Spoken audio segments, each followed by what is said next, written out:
Hi, it's Angelos from Spartan RC, and on this little video I will explain how you can use your radius gyro menu to control the flight modes of the Vortex flybarless system. I will start with an introduction of how this gyro menu works. And for this, the first thing you need to understand is that whatever comes out from your receiver, it's a servo signal. It can drive a servo. Now the gyro reads the signal and interprets it to a gyro mode and gain. And what I've done here for the demonstration, I've put a Y lead which has split to a quark gyro over there, and from here also it drives this servo.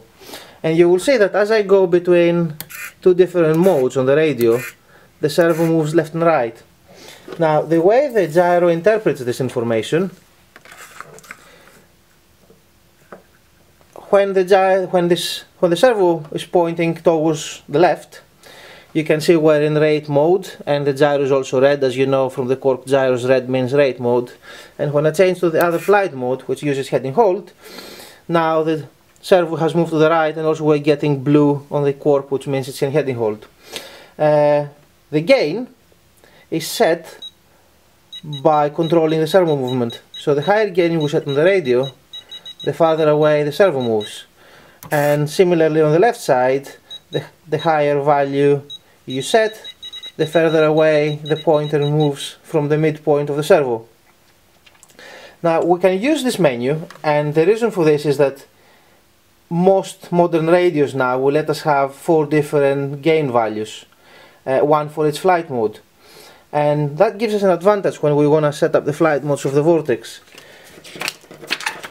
Now we're using this different chart to interpret the servo signal.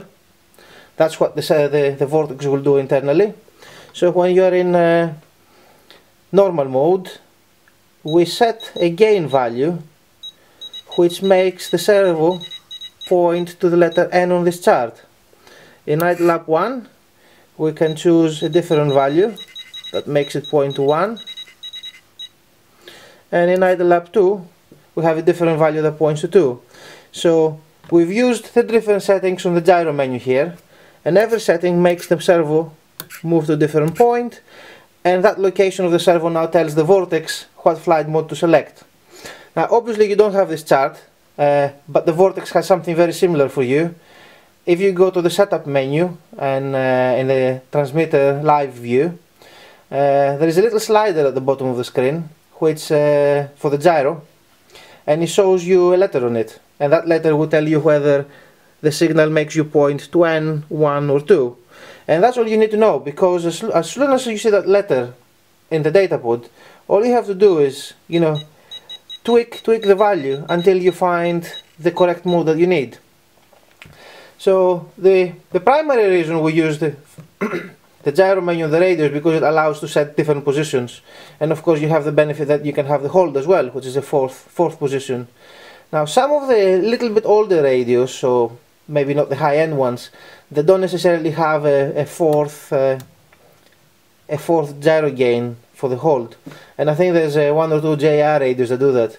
But what they have is they have a governor menu which lets you set 4 different RPM values.